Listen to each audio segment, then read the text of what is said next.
अस्सलाम वालेकुम। कैसे हैं आप? ठीक ठाक है? खुश हैं? आप ठीक है? चल। अच्छा जी, बातचीत हमारी बहुत हो गई और क्लास से पहले भी हम लोग क्या बात कर रहे थे सिलेबस की। तो हम ऑफिशियली इसको स्टार्ट करते हैं। Lecture 5A। 5A से मुराद मल्टीपल लेक्चर्स होंगे। 5B भी होगा, 5C भी होगा इंशाल्लाह ताला। तो 5A के अंदर हमारा जो आज का टारगेट है दैट इज 2700। आज के इस लेक्चर से हम लोग ऑफिशियली रिपोर्ट्स के एरिया में दाखिल हो रहे हैं। तो मैं चाहूंगा कि एक लिस्ट है स्टैंडर्ड्स की, अगर आप लोग लिखना पसंद करें तो आपको काम आती रहेगी। List of standards used in audit reports, यानी कि ये वो स्टैंडर्ड्स हैं जो कि ऑडिट रिपोर्ट्स बनाने में हेल्प करते हैं, या ये वो स्टैंडर्ड्स हैं जो कि ऑडिट रिपोर्ट से जिनका डायरेक्ट ताल्लुक है।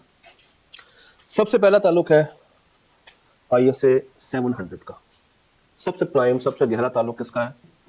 ISA 700 का, जो कि बेसिकली बात करता है अनमॉडिफाइड रिपोर्ट, यानी कि ऐसी रिपोर्ट जिसमें हम कहते हैं कि सब कुछ ठीक है, तुम्हारे accounts true and fair view दे रहे हैं, अकाउंट्स में किसी भी किस्म का कोई मसला नहीं। सेकंड इसमें स्टैंडर्ड आता है मेरे पास 705। 705 ये है बेसिकली मॉडिफाइड ओपिनियन। ये है मॉडिफाइड ओपिनियन। यहां पे हमारी जो अंडरस्टैंडिंग है वो ये है कि तुम्हारे accounts true and fair view नहीं दे रहे। Then we have ISA 706। ये कुछ पैराग्राफ्स के ऊपर है। बेसिकली दो तरह के पैराग्राफ्स हैं, एक है एम्फसिस ऑफ मैटर पैराग्राफ और एक है अदर मैटर पैराग्राफ। ये दो पैराग्राफ्स कहाँ पे यूज होने हैं, इनका क्या रोल है? अदर मॉडिफिकेशंस बेसिकली इसको कहते हैं, जिनका ताल्लुक ओपिनियन से नहीं होता। तो याद रखिएगा, वो मॉडिफिकेशंस जो कि ओपिनियन की वजह से आ रही हैं वो हम लोग रिकॉर्ड करते हैं 705 में, और अदर मॉडिफिकेशंस यानी कि अदर देन ओपिनियन वो हम कहां पे रखते हैं? 706 में। देन वी हैव ISA 701 की ऑडिट मैटर। की ऑडिट मैटर वो इंपॉर्टेंट मामलात जो कि ऑडिटर को लगता है कि रिपोर्ट की ट्रांसपेरेंसी को बढ़ाने के लिए हम रिपोर्ट में ऐड कर देते हैं, हम कहां डील करते हैं? 701 के अंदर। मूविंग फॉरवर्ड, अच्छा, ये चारों स्टैंडर्ड्स आपको कैफ में भी मिल जाते हैं। ये चारों स्टैंडर्ड्स बेसिकली हम लोगों ने ऑलरेडी कहां पे पढ़ रखे हैं? कैफ में भी पढ़ रखे हैं। इसके अलावा दो और एरियाज हैं, 710 और 720। 710 और 720। 710 is about corresponding figures. Corresponding figures, या आसानी के लिए आप इसको कह सकते हैं कंपैरेटिव फिगर्स, कंपैरेटिव इंफॉर्मेशन। और 720 is about other regulatory matters, या आप कह सकते हैं कि other areas of the report जो कि अकाउंट से जिनका कम कम ताल्लुक है, तो वो 720 में हम लोग कवर करते हैं। ये स्टैंडर्ड 700 सीरीज के हैं। किसके हैं? 700 सीरीज के। आपको ये 6 स्टैंडर्ड्स मिल जाते हैं जो कि आपने अच्छे से प्रिपेयर करने हैं फॉर एग्जाम। और मज़े की बात यह है कि ये आपकी अपनी ज़ाती ग्रेड बी भी है। अगर आपको याद हो तो ग्रेड बी एक होती थी जिसमें रिपोर्टिंग स्टैंडर्ड्स का जिक्र किया हुआ था, 15 से 20 नंबर के ग्रेड। मज़े की बात है, कहानियां ख़त्म नहीं होती। कुछ और स्टैंडर्ड्स भी हैं जिनका ताल्लुक रिपोर्टिंग से है, मगर वो इस ग्रेड में कवर नहीं होते, कवर वो ग्रेड ए में होते हैं। बचपन में आप लोगों ने पढ़ा था 560 सबसीक्वेंट इवेंट्स। यहां पे भी रिपोर्ट की इंप्लीकेशन हमें मिल जाती हैं। फिर उसके अलावा 570 गोइंग कंसर्न। 580 कौन सा बोला? Written representation. और एक स्टैंडर्ड जो कि कैफ में नहीं था वो अब आप लोग पढ़ेंगे, that is ISA 510। ISA 510 opening balances. Opening balances ये हम लोगों ने कवर करने हैं ग्रेड ए में, मगर इनका ताल्लुक रिपोर्ट्स के साथ है। और मजे की बात तो ये है कि ये 5-10 और यहाँ से 7-10 ये इकट्ठे पढ़ाए जाते हैं, इनका आपस में एक लिंक बनता है दोनों स्टैंडर्ड्स का, क्योंकि ये भी पिछले साल को कंपेयर करता है और ये कौन सा बैलेंस है, पिछले साल का क्लोजिंग और हमारे साल का ओपनिंग। तो अब अगर मैं काउंट करूं कितने बनते हैं, 2 4 6 8 और 10 स्टैंडर्ड्स जिनसे रिपोर्टिंग के सवाल ने जन्म लेना। कभी कभी आईकैप करता है एक सवाल बना के उसके 4 पार्ट्स बना देता है, और किसी पार्ट में वो 720 टेस्ट करता है, किसी पार्ट में 701 टेस्ट करता है, किसी में 705, किसी में 710, किसी में गोइंग कंसर्न, किसी में 560। तो मल्टीपल पार्ट्स बना देता है 15 से 20 नंबर। कभी कभी वैसे भी सवाल बनाता है जिसमें वो आपसे कहता है कि ओपिनियन पैराग्राफ को ड्रॉ कर दे। रिसेंटली उसने कैम ड्रॉ कराया हुआ, इस तरह के सवाल भी आते हैं। तो मल्टीपल तरीके के सवाल आप यहाँ से एक्सपेक्ट कर सकते हैं। और एक और बड़ी इंपॉर्टेंट बात है, तो आपको याद होगा हम लोगों ने कहा था कि CFAP 1 बच्चों को आना चाहिए, याद है? CFAP 1 उसकी प्राइम अजम्पशन है कि बच्चे यहाँ तो साथ पढ़ रहे होंगे या उनको आता होगा। तो ये रिपोर्टिंग के स्टैंडर्ड्स में उसने क्या ऐड कर देनी है, अकाउंटिंग कंसिडरेशंस। जैसे वो कैफ में क्या करता था कि 16 का सवाल बना देगा, मैनेजमेंट ने कोई गलती की होगी तो आपसे क्या बताएं आप इस पर क्या और कैसी ओपिनियन देना पसंद करेंगे प्रैक्टिस।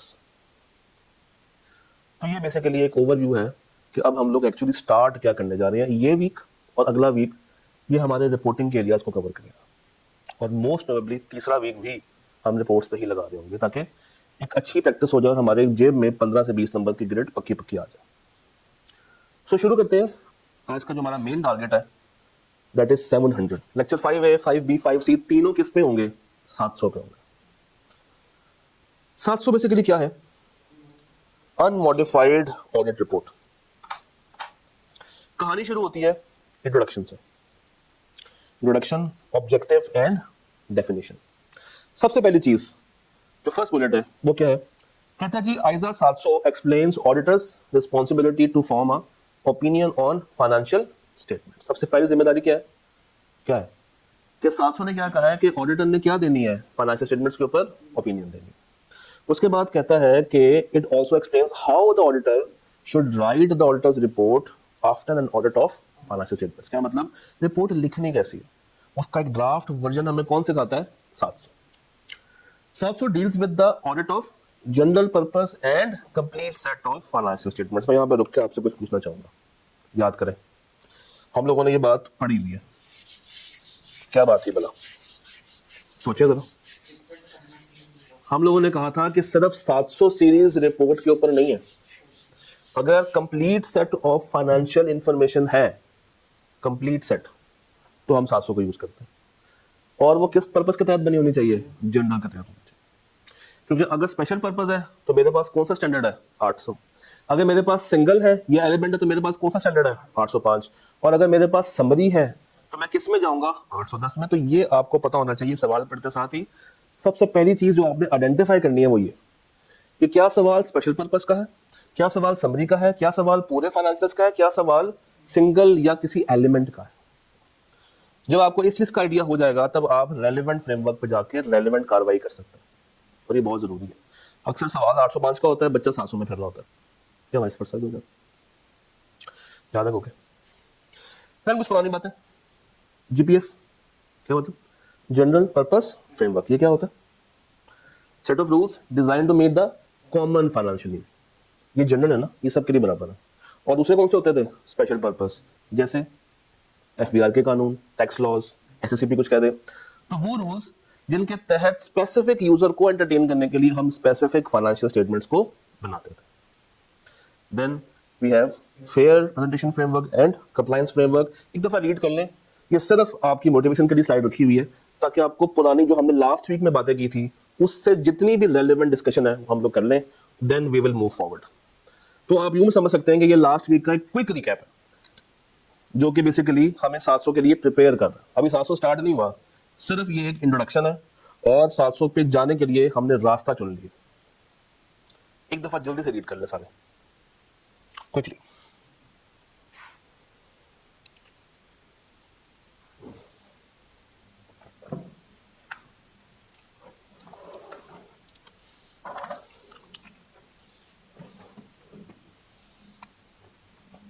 हाँ जी, हो गया, डन।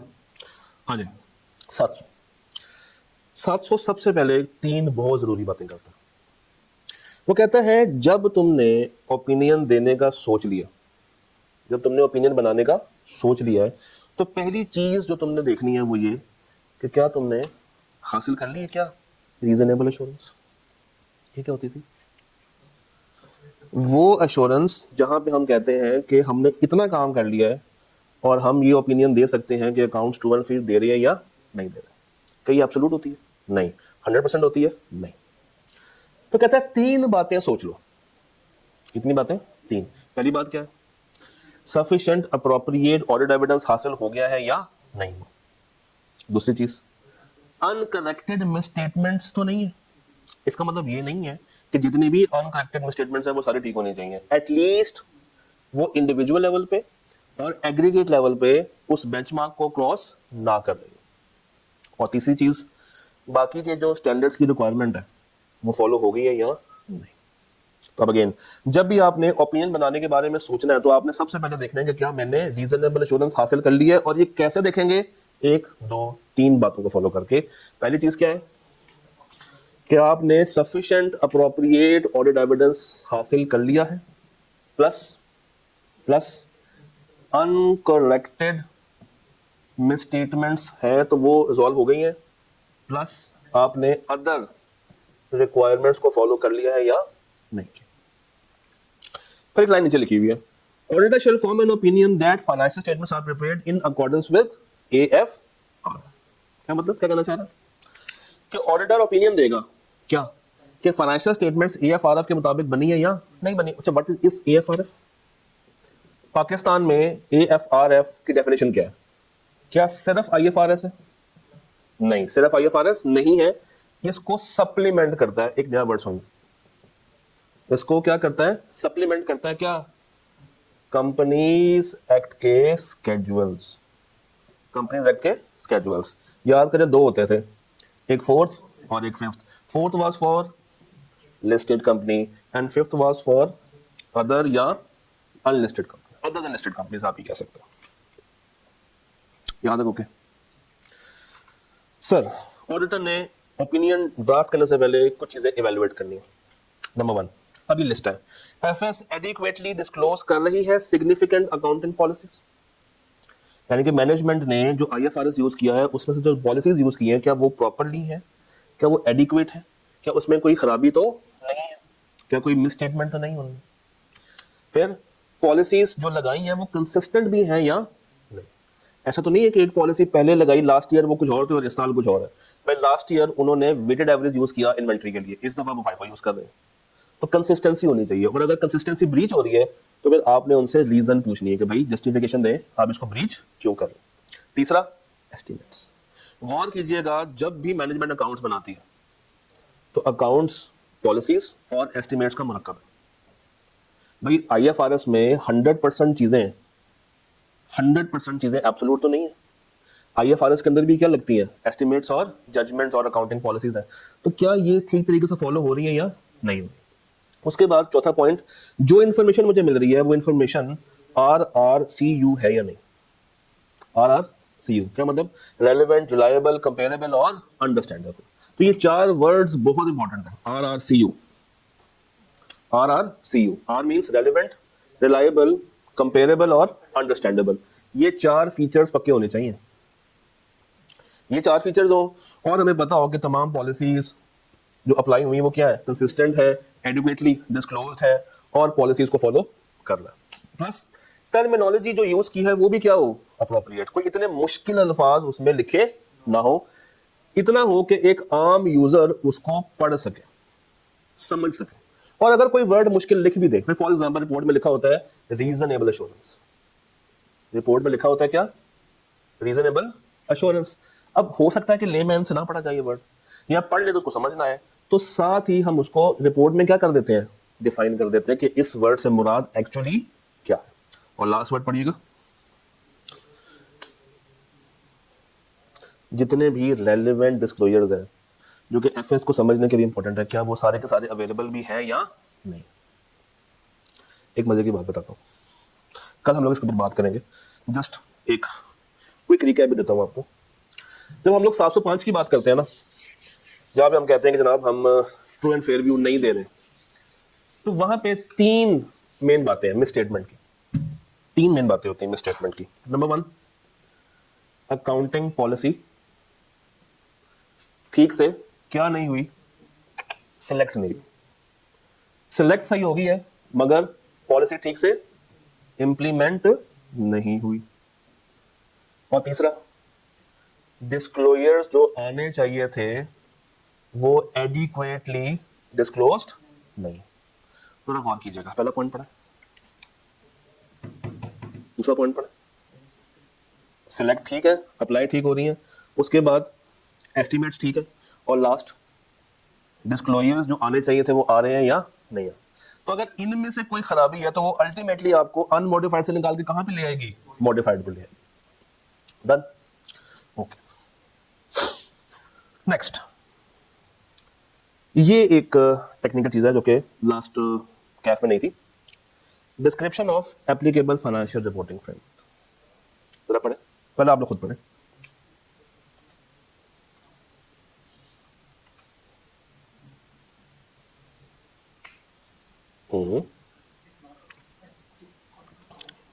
क्या कहना चाह रहा हूं, क्या कहना चाह रहा हूं, क्या कहना चाह रहा है? नहीं, थोड़ा सा और देखें, असेस करें क्या कहना चाह रहे हैं। आप लोग भी देखें, सोचें।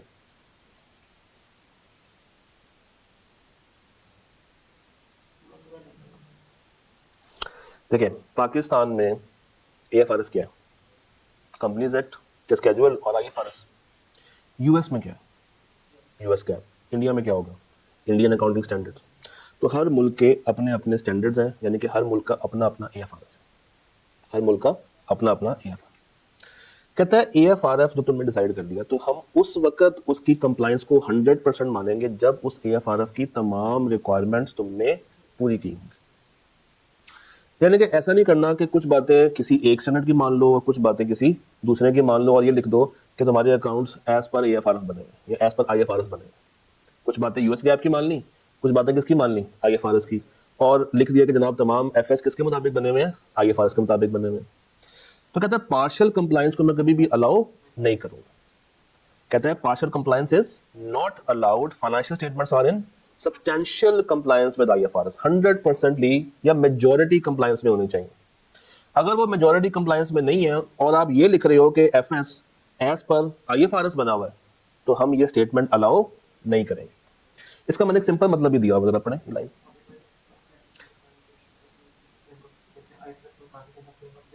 तमाम रूल्स को फॉलो किया जाए, अपनी पसंद से कोई रूल छोड़ के किसी दूसरे गैप का या किसी दूसरे स्टैंडर्ड का कोई रूल अडॉप्ट नहीं कर लेना। अगर आपने IFRS फॉलो किया है, that should be your primary and main framework. इसके साथ किसी को जोड़ना गुनाह है, और अगर आप जोड़ रहे हैं तो फिर आप ये नहीं लिख सकते कि मैंने किसको फॉलो किया, IFRS को फॉलो किया। ये नीचे डेट भी पढ़ लें। यानी कि ये लिखना अलाउ नहीं है बिकॉज यूजर्स को कंफ्यूज कर सकता है। ये कब करेगा, जब आपने दो स्टैंडर्ड्स को मिक्स किया। तो AFRS का मतलब हमेशा ये होगा पाकिस्तान के केस में IFRS और कंपनीज एक्ट, और ये 100% फॉलो होना चाहिए, इसमें कोई दो नंबरी नहीं होनी चाहिए। Am I clear on this? हो सकते हैं फिर आपकी रिपोर्ट दोनों के ऊपर अलग अलग ओपिनियन दे रही होगी, अलग अलग ओपिनियन दे रही होगी दोनों डिफरेंट फ्रेमवर्क्स के ऊपर, हर रिपोर्ट में एग्जैक्टली उसके लिए सेपरेट और उसके लिए सेपरेट बनेगा। बट अगर आप सिर्फ IFRS यूज कर रहे हैं तो आपको सिर्फ IFRS का नाम देना, वही आपके लिए AFRS है उस टाइम पे, और कुछ नहीं है। हमारे लिए कंपनीज एक्ट को सप्लीमेंट करता है, वो एक इंडिविजुअल नहीं है। US गैप एक इंडिविजुअल अकाउंटिंग फ्रेमवर्क है, हमारे वाला जो कंपनीज एक्ट है वो उसकी हेल्प करता है, सप्लीमेंट करता है, सपोर्ट करता है। अब दो केसेस हैं। पहला केस पढ़ें। कहता है अगर आपने more than one financial reporting framework use किया where FS are prepared in accordance with two financial reporting frameworks, such reference is case 1 appropriate होगा only if FS comply with both frameworks simultaneously।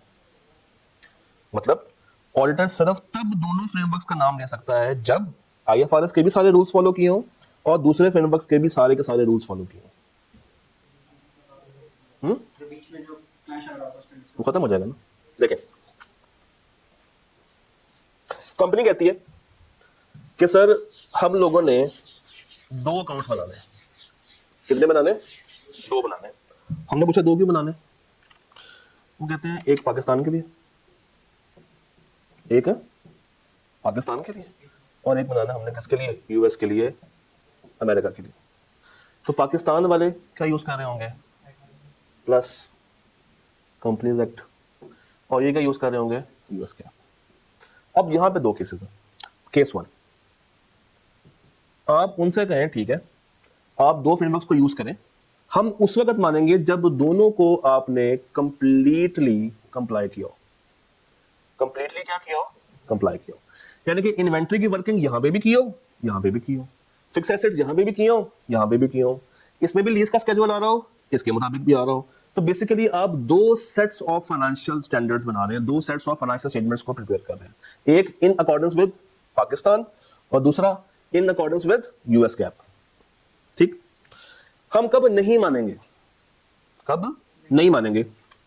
उस वक्त जब आप follow करें, कौन सा, या कोई भी एक फॉलो कर ले, और दूसरे को कंप्लीटली फॉलो ना करें, दूसरे के सिर्फ क्या दे दें, या एक वर्ड है रिकंसिलिएशन दे दें, आप उसको 100% की तरफ ना लेके जाएं, इस वक्त हम मानेंगे नहीं। तो अगर आपने ऐसा करना तो फिर आपको दोनों फ्रेमवर्क्स को 100% अडॉप्ट करना पड़ेगा।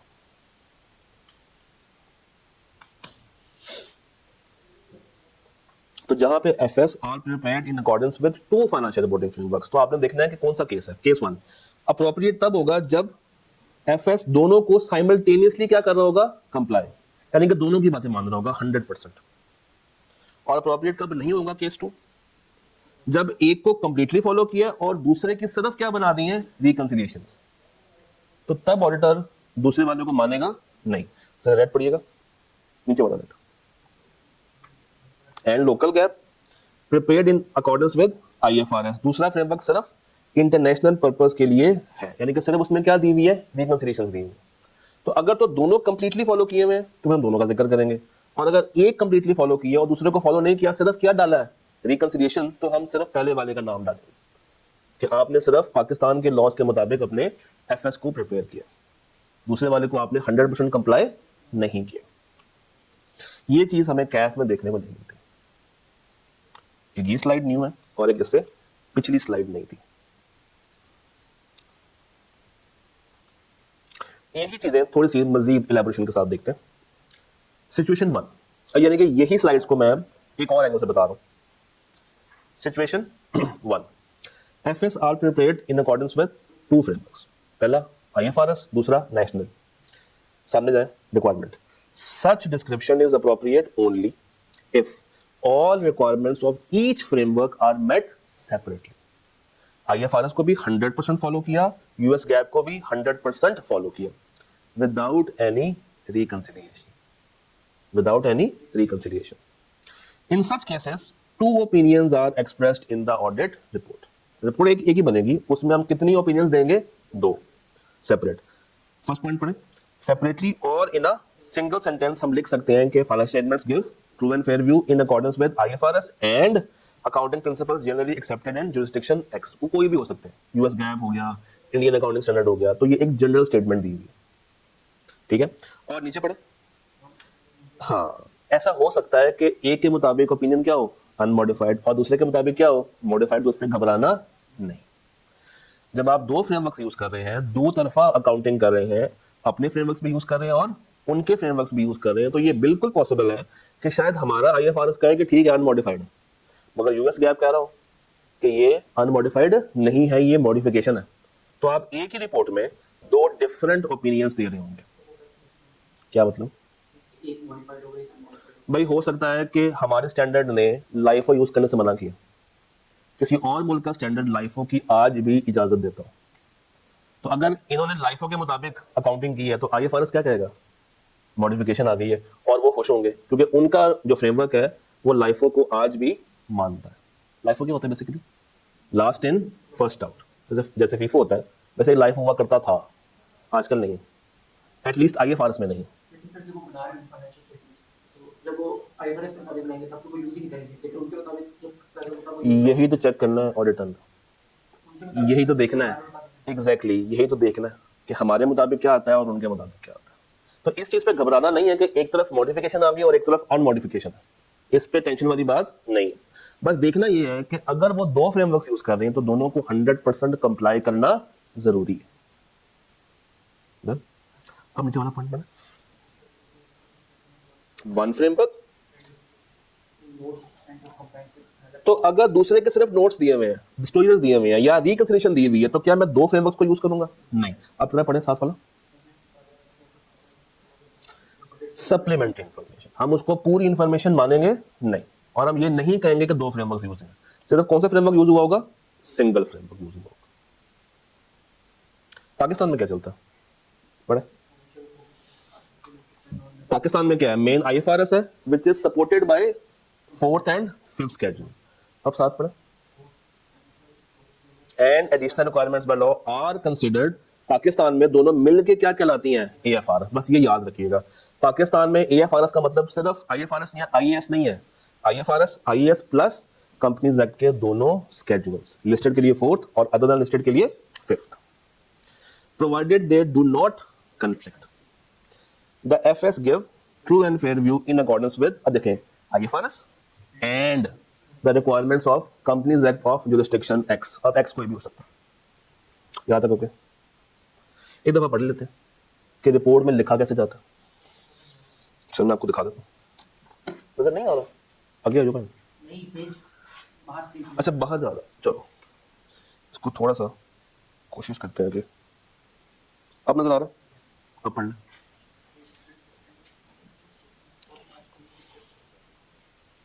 ये 700 की रिपोर्ट से, सॉरी 700 नहीं 18 की रिपोर्ट से निकाला हुआ पैराग्राफ है, रिपोर्टिंग रेगुलेशंस जो पाकिस्तान में चलते हैं।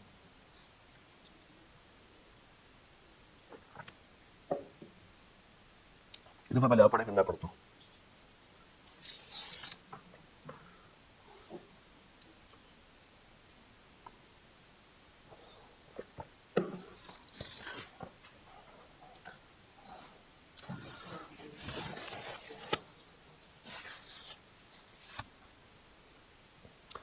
हाँ जी चलिए मैं आपके साथ साथ रीड करता हूँ ताकि आपको थोड़ा सा हौसला है। अच्छा जी हम यहाँ पे डिजाइन में जाते हैं, नहीं मुझे वो मार्कर नहीं मिलेगा, चलो कोई बात नहीं ऐसे कर लेते हैं। We have audited the annexed financial statements, annexed क्या होता है? अटैच्ड या रिवाइज्ड एफएस, ये रिवाइज्ड क्यों है ये हम बाद में देख लेंगे, of XYZ company which comprise the financial position statement यानी कि SOFP एज एट वो डेट आ जाएगी, and the statement of profit and loss and other comprehensive income और इनकम या expenditure, the statement of changes in equity, cash flow for the year ended and notes to the financial statement including a summary of significant accounting policies and other explanatory. तो जो first paragraph है वो तो basic है, उसमें ऐसे वैसे कोई बात नहीं आ रही, नीचे पढ़े। In our opinion and to the best of information and according to the explanations given to us, देखिए तीन बातें हैं, in our opinion, to the best of our information and according to the explanations जो कि हमें दी गई हैं, the statement of financial position, profit and loss, OCI, income expenditure, equity, cash flow together with the notes confirm with the accounting and reporting standards as applicable in Pakistan and gives the information required by Companies Act। इस तरह की आप वहां पे opinion के अल्फाज को use करते हैं, in the manner so required and respectively gives a true and fair view of the state of companies affair, अगर डेट आ जाएगी, end of P&L, comprehensive income, surplus, equity, cash flows for the year ended. तो इस तरीके से ये आपका main opinion का पैराग्राफ है, और ये कब आएगा? जब आप 2018 की रिपोर्ट को यूज करते हैं। डन, खैर इस पर ज्यादा परेशान होने की बात नहीं है, आगे आ जाए। Forms of opinion. अब ये आसान बात है, एक ओपिनियन कौन सी होती है? अनमॉडिफाइड। वो क्या कहती है कि ट्रू एंड फेयर व्यू तमाम मटेरियल एस्पेक्ट्स के अंदर एफएस बिल्कुल ठीक बने हुए, उनमें कोई मसला नहीं है। उसके बाद मॉडिफिकेशन भी हो जाती है। ये मॉडिफिकेशन क्यों होती है? दो वजूहात पे, या मटेरियल मिसस्टेटमेंट है या स्कोप लिमिटेशन है। और स्कोप लिमिटेशन क्या होती है? Auditor is unable to obtain sufficient appropriate audit evidence. अब पढ़े, अगर तो फेयर प्रेजेंटेशन फ्रेमवर्क यूज हुआ है तो हमारा जुमला क्या होगा, और अगर कंप्लायंस यूज हुआ है तो हमारा जुमला क्या होगा? If such FS do not achieve fair presentation, auditor shall discuss the matter with management और सोचेगा कि मैं क्या करूं, उसकी ओपिनियन मॉडिफाई कर दूं। ये कहां पढ़ना है? 705 कल की बात है। FS prepared in accordance with compliance, तो auditor is not required to evaluate कि क्या वो fairly presented है ही नहीं, क्योंकि compliance framework ने क्या कहा था? सिर्फ मेरी बात मानो, जो मैंने कह दिया वो पत्थर पे लकीर हो गई है। ना तुम उससे लेफ्ट जा सकते हो ना राइट, ऊपर तुम अपनी मर्जी कर सकते हो और नीचे नहीं, ये वाला पढ़ो। ये if in extremely rare circumstance auditor concludes that FS are misleading, auditor shall discuss the matter with management and may determine to communicate the report। क्या मतलब? देखें, ऑडिटर अपनी मर्जी कहां पे चला सकता है? यहां पे तो जो है वही है, ठीक है। अगर हम एक जगह पे ऑडिट करने के लिए गए, वहां पे कंप्लायंस फ्रेमवर्क है, तो बाय डिफॉल्ट रूल क्या है? जो लिख दिया है उसको मानना है। क्या मैनेजमेंट ने माना? मैनेजमेंट ने बनाई है एफएस, ऑडिटर ने उसका ऑडिट भी कर दिया, सब कुछ ठीक है, मगर ऑडिटर को एक खलिश है। वो कहता है देखो कंप्लायंस तो 100% कर दी है, मगर मुझे लगता है कि अगर कुछ डिस्क्लोजर्स को हम ऐड कर देते ना तो काम जरा अच्छा हो जाता, लोगों को समझ जरा अच्छे से आ जाती। उसकी ख्वाहिश है, मगर ये ख्वाहिश कब हो सकती है? एक्सट्रीमली रेयर, सिर्फ खाली रेयर नहीं है, एक्सट्रीमली रेयर, बहुत ही शाज़ो नाज़र, once in a blue moon. अगर कोई ऐसा वाकया आ जाए तो ऑडिटर क्या करेगा?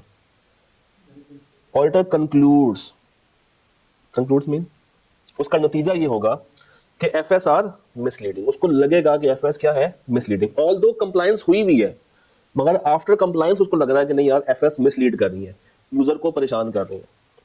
तो वो क्या कर सकता है? इस मैटर को डिस्कस करेगा, किसके साथ? मैनेजमेंट के साथ, और सोचेगा कि मैं इस चीज को रिपोर्ट में कैसे कम्युनिकेट करूं। मगर ये कब है? Extremely rare circumstance. इतना आसानी से ये काम होने वाला नहीं, क्योंकि उन्होंने कंप्लायंस तो की हुई है ना, कंप्लायंस तो की हुई है। मॉडिफाई कब करते हैं? जब कंप्लायंस ना की होती। तो वो कुछ एक्स्ट्रा बताने के चक्कर में है, मगर बहुत ही कोई एक्सट्रीम केस में जहां पे उसको लग रहा है कि इवन दो कंप्लायंस हो गई है फिर भी ये क्या है? मिसलीडिंग। उसको लग रहा है, उसको क्या है? लग रहा। तो लेक्चर 5A को अगर मैं जल्दी से रिकैप दूं, जल्दी से, तो पहली स्लाइड पे तो कोई खास चीज नहीं, ठीक। दूसरी पे भी कोई खास चीज नहीं थी, तीसरे पे एक लिस्ट है, चौथी बात मजे की थी, और ये दो बातें मजे की थी जिसको मैंने समराइज किया है स्टेबल में। तो अगर आपने कुछ याद करना है तो ये 1, 2 और 3 बातें याद करनी है। तो बाकी अभी तक सिर्फ वही बातें हैं जो कि कहां पे ऑलरेडी है, कैफ के अंदर आप लोगों ने ऑलरेडी पढ़ी। कोई नई बात अभी तक इसके अलावा नहीं आई। और एक ये बात जो हम लोगों ने पढ़ी है, इन एक्सट्रीमली रेयर सर्कमस्टांस, इसके अलावा कोई भी इंपॉर्टेंट बात इस लेक्चर में हम लोगों ने कवर नहीं की। डन। मिलते हैं लेक्चर 5B के अंदर।